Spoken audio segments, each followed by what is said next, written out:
The Yellow Wallpaper by Charlotte Perkins Gilman. It is very seldom that mere ordinary people like John and myself secure ancestral halls for the summer, a colonial mansion, a hereditary estate, I would say a haunted house, and reach the height of romantic felicity. But that would be asking too much of fate. Still, I will proudly declare that there is something queer about it. Else, why should it be let so cheaply? And why have stood so long untenanted? John laughs at me, of course. But one expects that in marriage, John is practical in the extreme. He has no patience with faith, an intense horror of superstition, and he scoffs openly at any talk of things not to be felt and seen and put down in figures. John is a physician, and perhaps, I would not say it to a living soul, of course, but this is dead paper and a great relief to my mind. Perhaps that is one reason I do not get well faster. You see, he does not believe I am sick, and what can one do? If a physician of high standing, and one's own husband, assures friends and relatives that there is really nothing the matter with one but temporary nervous depression, a slight hysterical tendency, what is one to do? My brother is also a physician, and also of high standing, and he says the same thing. So I take phosphates or phosphites, whichever it is, and tonics and journeys and air and exercise, and am absolutely forbidden to work until I am well again. Personally, I disagree with their ideas. Personally, I believe that congenial work, with excitement and change, would do me good. But what is one to do? I did write for a while in spite of them, but it does exhaust me a good deal, having to be so sly about it, or else meet with heavy opposition. I sometimes fancy that in my condition, if I had less opposition and more society and stimulus. But John says the very worst thing I can do is to think about my condition, and I confess, it always makes me feel bad, so I will let it alone and talk about the house. It is quite alone, standing well back from the road, quite 3 miles from the village. It makes me think of English places that you read about, for there are hedges and walls and gates that lock, and lots of separate little houses for the gardeners and people. There is a delicious garden. I never saw such a garden, large and shady, full of box-bordered paths, and lined with long grate-covered arbors with seats under them. There were greenhouses too, but they are all broken now. There was some legal trouble, I believe, something about the heirs and co-heirs. Anyhow, the place has been empty for years. That spoils my ghostliness, I'm afraid, but I don't care. There is something strange about the house. I can feel it. I even said so to John one moonlight evening, but he said what I felt was a draught and shut the window. I get unreasonably angry with John sometimes. I'm sure I never used to be so sensitive. I think it is due to this nervous condition. But John says if I feel so, I shall neglect proper self-control, so I take pains to control myself, before him at least. And that makes me very tired. I don't like our room a bit. I wanted one downstairs that opened on the piazza and had roses all over the window, and such pretty old-fashioned chintz hangings, but John would not hear of it. He said there was only one window, and not room for 2 beds, and no near room for him if he took another. He is very careful and loving, and hardly lets me stir without special direction. I have a scheduled prescription for each hour in the day. He takes all care from me, and so I feel basely ungrateful not to value it more. He said we came here solely on my account, that I was to have perfect rest and all the air I could get. Your exercise depends on your strength, my dear, said he, and your food somewhat on your appetite, but air you can absorb all the time. So we took the nursery at the top of the house. It is a big, airy room, the whole floor nearly, with windows that look all ways, and air and sunshine galore. It was nursery first, and then playground and gymnasium, I should judge, for the windows are barred for little children, and there are rings and things in the walls. The paint and paper look as if a boys' school had used it. It is stripped off the paper in great patches, all around the head of my bed, about as far as I can reach, and in a great place on the other side of the room, low down. I never saw a worse paper in my life. One of those sprawling, flamboyant patterns, committing every artistic sin. It is dull enough to confuse the eye in following, pronounced enough to constantly irritate and provoke study, and when you follow the lame, uncertain curves for a little distance, they suddenly commit suicide, plunge off at outrageous angles, destroy themselves in unheard-of contradictions. The color is repellent, almost revolting, a smoldering, unclean yellow, strangely faded by the slow-turning sunlight. It is a dull yet lurid orange in some places, a sickly sulfur tint in others. No wonder the children hated it. I should hate it myself if I had to live in this room long. There comes John, and I must put this away. He hates to have me write a word. We have been here 2 weeks, and I haven't felt like writing before since that first day. I am sitting by the window now, up in this atrocious nursery, and there is nothing to hinder my writing as much as I please, save lack of strength. John is away all day, and even some nights when his cases are serious. I am glad my case is not serious, but these nervous troubles are dreadfully depressing. John does not know how much I really suffer. He knows there is no reason to suffer, and that satisfies him. Of course, it is only nervousness. It does weigh on me so not to do my duty in any way. I meant to be such a help to John, such a real rest and comfort, and here I am a comparative burden already. Nobody would believe what an effort it is to do what little I am able to dress and entertain and order. It is fortunate Mary is so good with the baby, such a dear baby, and yet I cannot be with him. It makes me so nervous. I suppose John never was nervous in his life. He laughs at me so about this wallpaper. At first he meant to repaper the room, but afterwards he said that I was letting it get the better of me and that nothing was worse for a nervous patient than to give way to such fancies. You know the place is doing you good, he said, and really, dear, I don't care to renovate the house just for a 3 months rental. One tell, then do let us go downstairs, I said. There are such pretty rooms there. Then he took me in his arms and called me a blessed little goose, and said he would go down cellar if I wished, and have it whitewashed into the bargain. But he is right enough about the beds and windows and things. It is as airy and comfortable a room as anyone need wish, and, of course, I would not be so silly as to make him uncomfortable just for a whim. I'm really getting quite fond of the big room, all but that horrid paper. Out of one window I can see the garden, those mysterious deep-shaded arbors, the riotous old-fashioned flowers and bushes and gnarly trees. Out of another, I get a lovely view of the bay and a little private wharf belonging to the estate. There is a beautiful shaded lane that runs down there from the house. I always fancy I see people walking in these numerous paths and arbors, but John has cautioned me not to give way to fancy in the least. He says that with my imaginative power and habit of story-making, a nervous weakness like mine is sure to lead to all manner of excited fancies, and that I ought to use my will and good sense to check the tendency. So, I try. I think sometimes that if I were only well enough to write a little, it would relieve the press of ideas and rest me. But I find I get pretty tired when I try. It is so discouraging not to have any advice and companionship about my work. When I get really well, John says we will ask Cousin Henry and Julia down for a long visit, but he says he would as soon put fireworks in my pillowcase as to let me have those stimulating people about now.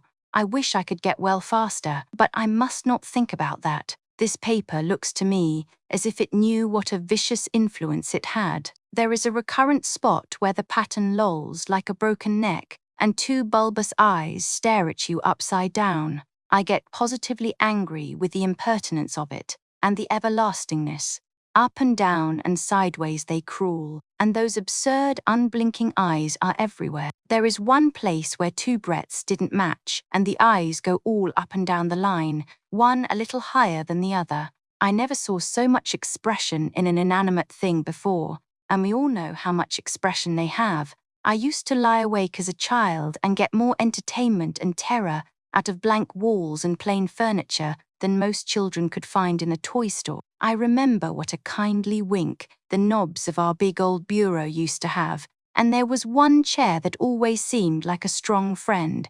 I used to feel that if any of the other things looked too fierce, I could always hop into that chair and be safe. The furniture in this room is no worse than inharmonious, however, for we had to bring it all from downstairs. I suppose when this was used as a playroom, they had to take the nursery things out, and no wonder.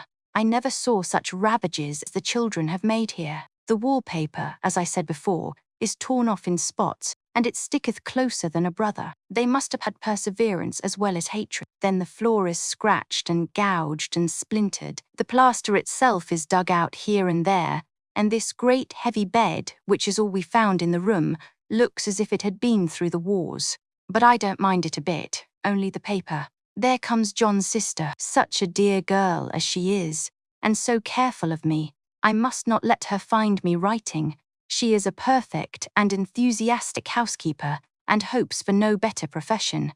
I verily believe she thinks it is the writing which made me sick, but I can write when she is out, and see her a long way off from these windows. There is one that commands the road, a lovely, shaded, winding road, and one that just looks off over the country, a lovely country too, full of great elms and velvet meadows. This wallpaper has a kind of sub-pattern in a different shade, a particularly irritating one, for you can only see it in certain lights, and not clearly then, but in the places where it isn't faded, and where the sun is just so, I can see a strange, provoking, formless sort of figure that seems to sulk about behind that silly and conspicuous front design. There's sister on the stairs! Well, the 4th of July is over, the people are gone, and I am tired out. John thought it might do me good to see a little company, so we just had Mother and Nellie and the children down for a week. Of course I didn't do a thing. Jenny sees to everything now, but it tired me all the same. John says, if I don't pick up faster, he shall send me to Weir Mitchell in the fall, but I don't want to go there at all. I had a friend who was in his hands once, and she says he is just like John and my brother, only more so. Besides, it is such an undertaking to go so far.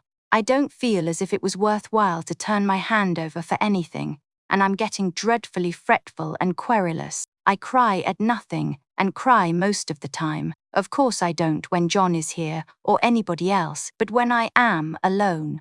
And I am alone a good deal just now. John is kept in town very often by serious cases, and Jenny is good and lets me alone when I want her to. So I walk a little in the garden or down that lovely lane, sit on the porch under the roses, and lie down up here a good deal. I'm getting really fond of the room in spite of the wallpaper. Perhaps because of the wallpaper, it dwells in my mind so. I lie here on this great immovable bed. It is nailed down, I believe, and follow that pattern about by the hour. It is as good as gymnastics, I assure you. I start, we'll say, at the bottom, down in the corner over there, where it has not been touched, and I determine for the 1000th time that I will follow that pointless pattern to some sort of a conclusion. I know a little of the principle of design, and I know this thing was not arranged on any laws of radiation, or alternation, or repetition, or symmetry, or anything else that I ever heard of. It is repeated, of course, by the breadths, but not otherwise. Looked at in one way, each breadth stands alone. The bloated curves and flourishes, a kind of debased Romanesque with delirium tremens, go waddling up and down in isolated columns of fatuity. But, on the other hand, they connect diagonally, and the sprawling outlines run off in great slanting waves of optic horror, like a lot of wallowing seaweeds in full chase. The whole thing goes horizontally too, at least it seems so, and I exhaust myself in trying to distinguish the order of its going in that direction. They have used a horizontal breadth for a frieze, and that adds wonderfully to the confusion. There is one end of the room where it is almost intact, and there, when the cross-lights fade and the low sun shines directly upon it, I can almost fancy radiation after all. The interminable grotesques seem to form around a common centre and rush off in headlong plunges of equal distraction. It makes me tired to follow it. I will take a nap, I guess. I don't know why I should write this. I don't want to. I don't feel able. And I know John would think it absurd. But I must say what I feel and think in some way. It is such a relief, but the effort is getting to be greater than the relief. Half the time now I am awfully lazy, and lie down ever so much. John says I mustn't lose my strength, and has me take cod liver oil and lots of tonics and things. to say nothing of ale and wine and rare meat. Dear John, he loves me very dearly and hates to have me sick. I tried to have a real earnest, reasonable talk with him the other day and tell him how I wish he would let me go and make a visit to Cousin Henry and Julia. But he said I wasn't able to go, nor able to stand it after I got there, and I did not make out a very good case for myself, for I was crying before I had finished. It is getting to be a great effort for me to think straight. Just this nervous weakness, I suppose.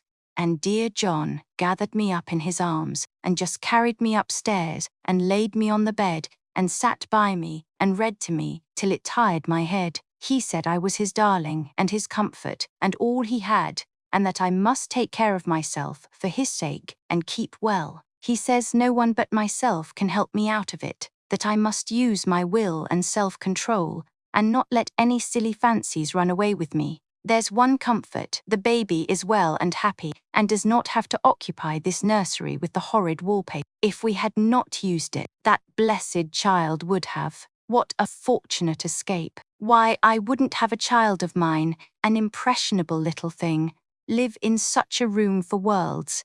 I never thought of it before, but it is lucky that John kept me here after all. I can stand it so much easier than a baby. Of course, I never mention it to them anymore. I am too wise, but I keep watch of it all the same. There are things in that paper that nobody knows but me, or ever will. Behind that outside pattern, the dim shapes get clearer every day. It is always the same shape, only very numerous, and it is like a woman stooping down and creeping about behind that pattern.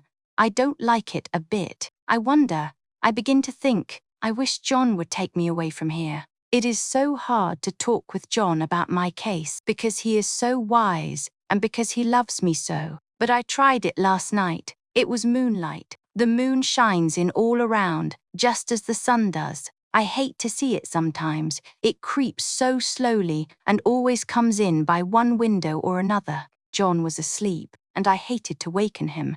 So I kept still and watched the moonlight on that undulating wallpaper till I felt creepy. The faint figure behind seemed to shake the pattern, just as if she wanted to get out. I got up softly and went to feel and see if the paper did move. And when I came back, John was awake. "What is it, little girl?" he said. "Don't go walking about like that. You'll get cold." I thought it was a good time to talk, so I told him that I really was not gaining here, and that I wished he would take me away. "Why, darling," said he, "our lease will be up in 3 weeks, and I can't see how to leave before. The repairs are not done at home, and I cannot possibly leave town just now. Of course, if you were in any danger, I could and would, but you really are better, dear, whether you can see it or not. I am a doctor, dear, and I know. You are gaining flesh and color. Your appetite is better. I feel really much easier about you." "I don't weigh a bit more," said I, "nor as much, and my appetite may be better in the evening when you are here, but it is worse in the morning when you are away." "Bless her little heart," said he with a big hug. "She shall be as sick as she pleases. But now, let's improve the shining hours by going to sleep and talk about it in the morning." "And you won't go away?" I asked gloomily. "Why, how can I, dear? It is only 3 weeks more, and then we will take a nice little trip of a few days while Jenny is getting the house ready." "Really, dear, you are better." "Better in body, perhaps," I began, and stopped short, for he sat up straight and looked at me with such a stern, reproachful look that I could not say another word. "My darling," said he, "I beg of you, for my sake and for our child's sake as well as for your own, that you will never for one instant let that idea enter your mind. There is nothing so dangerous, so fascinating to a temperament like yours. It is a false and foolish fancy. Can you not trust me as a physician when I tell you so?" So of course I said no more on that score, and we went to sleep before long. He thought I was asleep first, but I wasn't. I lay there for hours trying to decide whether that front pattern and the back pattern really did move together or separate. On a pattern like this, by daylight, there is a lack of sequence, defiance of law, that is a constant irritant to a normal mind. The color is hideous enough and unreliable enough and infuriating enough. The pattern is torturing. You think you have mastered it, but just as you get well underway in following, It turns a back somersault, and there you are. It slaps you in the face, knocks you down, and tramples upon you. It is like a bad dream. The outside pattern is a florid arabesque, reminding one of a fungus. If you can imagine a toadstool in joints, an interminable string of toadstools, budding and sprouting in endless convolutions, why, that is something like it. That is, there is one marked peculiarity about this paper, a thing nobody seems to notice but myself, and that is that it changes as the light changes. When the sun shoots in through the east window, I always watch for that first long, straight ray. It changes so quickly that I never can quite believe it. That is why I watch it always. By moonlight, the moon shines in all night when there is a moon.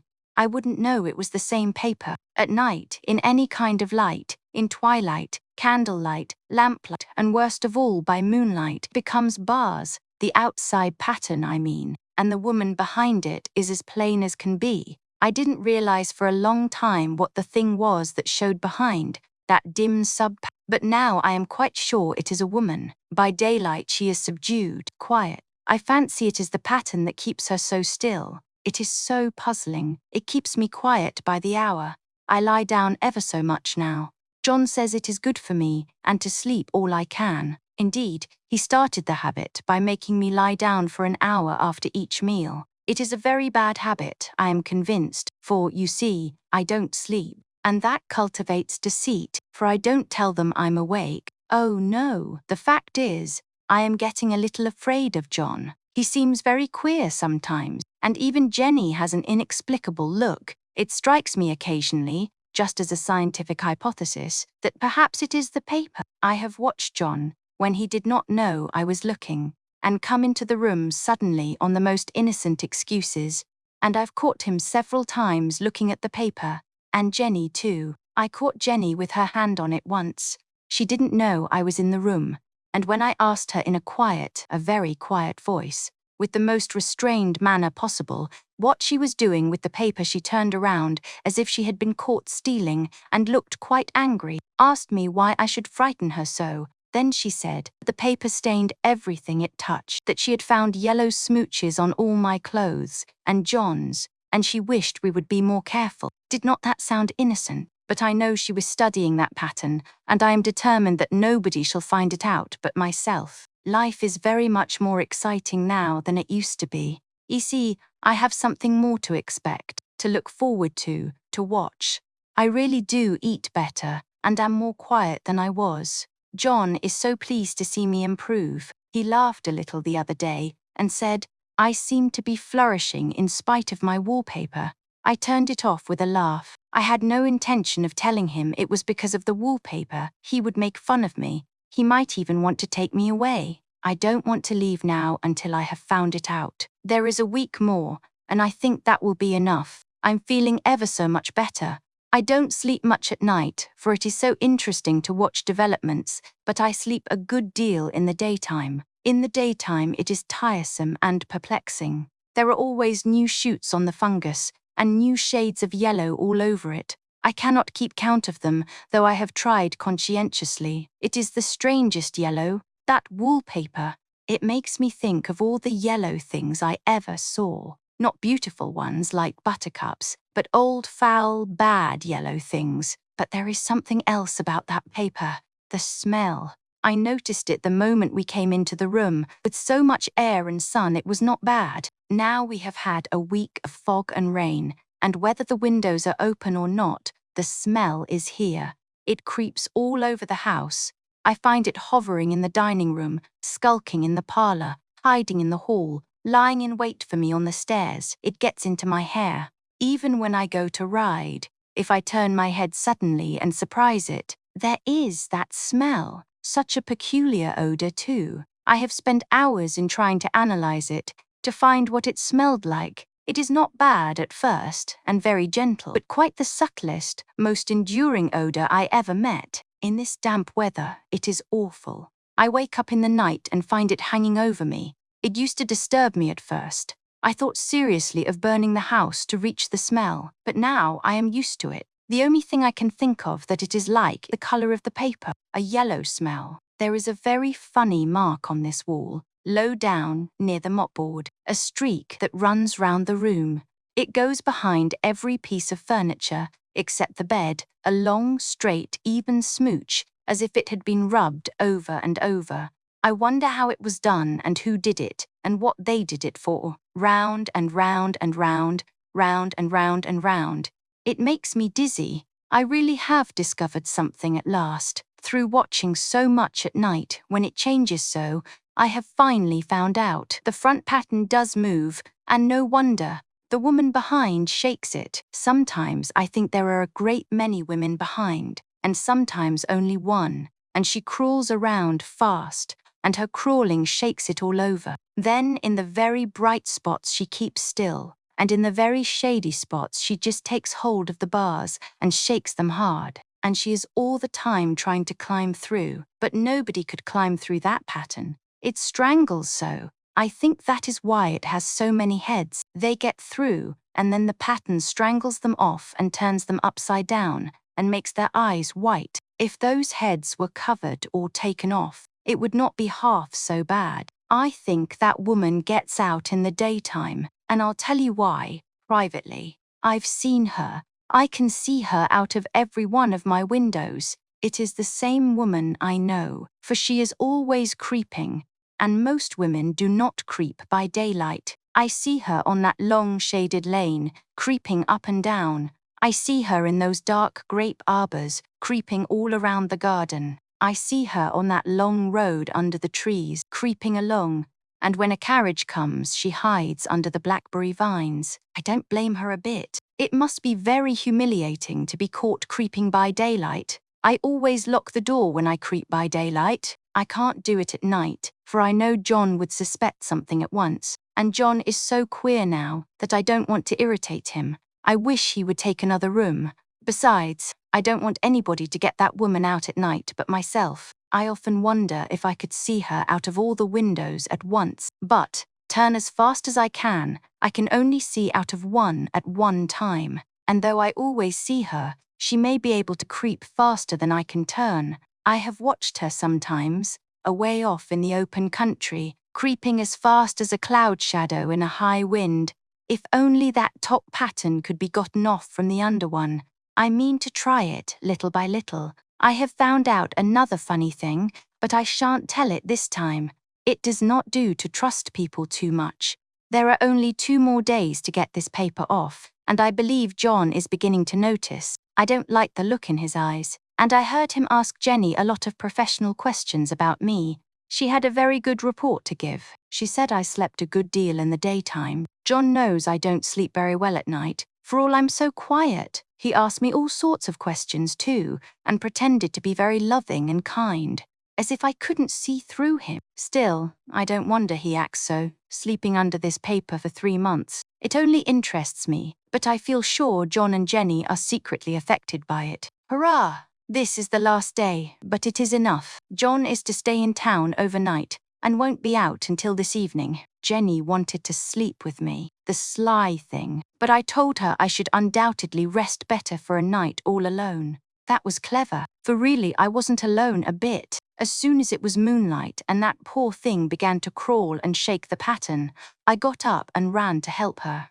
I pulled and she shook, I shook and she pulled, and before morning we had peeled off yards of that paper, a strip about as high as my head and half around the room. And then, when the sun came, and that awful pattern began to laugh at me, I declared I would finish it today. We go away tomorrow, and they are moving all my furniture down again to leave things as they were before. Jenny looked at the wall in amazement, but I told her merrily that I did it out of pure spite at the vicious thing. She laughed and said she wouldn't mind doing it herself, but I must not get tired. How she betrayed herself that time. But I am here, and no person touches this paper but me, not alive. She tried to get me out of the room. It was too patterned, but I said it was so quiet and empty and clean now that I believed I would lie down again and sleep all I could, and not to wake me even for dinner. I would call when I woke. So now she is gone, and the servants are gone, and the things are gone, and there is nothing left but that great bedstead nailed down with the canvas mattress we found on it. We shall sleep downstairs tonight and take the boat home tomorrow. I quite enjoy the room, now it is bare again. How those children did tear about here. This bedstead is fairly gnawed, but I must get to work. I have locked the door and thrown the key down into the front path. I don't want to go out, and I don't want to have anybody come in till John comes. I want to astonish him. I've got a rope up that even Jenny did not find. If that woman does get out and tries to get away, I can tie her. But I forgot. I could not reach far without anything to stand on. This bed will not move. I tried to lift and push it until I was lame, and then I got so angry, I bit off a little piece at one corner, but it hurt my teeth. Then I peeled off all the paper I could reach standing on the floor. It sticks horribly, and the pattern just enjoys it. All those strangled heads and bulbous eyes and waddling fungus growth just shriek with derision. I'm getting angry enough to do something desperate. To jump out of the window would be admirable exercise. The bars are too strong even to try. Besides, I wouldn't do it. Of course not. I know well enough that a step like that is improper and might be misconstrued. I don't like to look out of the windows even. There are so many of those creeping women, and they creep so fast. I wonder if they all come out of that wallpaper as I did. But I am securely fastened now by my well-hidden rope. You don't get me out in the road there. I suppose I shall have to get back behind the pattern when it comes night, and that is hard. It is so pleasant to be out in this great room and creep around as I please. I don't want to go outside. I won't, even if Jenny asks me to. For outside you have to creep on the ground and everything is green instead of yellow. But here I can creep smoothly on the floor, and my shoulder just fits in that long smooch around the wall, so I cannot lose my way. Why, there's John at the door. It is no use, young man. You can't open it. How he does call and pound. Now he's crying for an axe.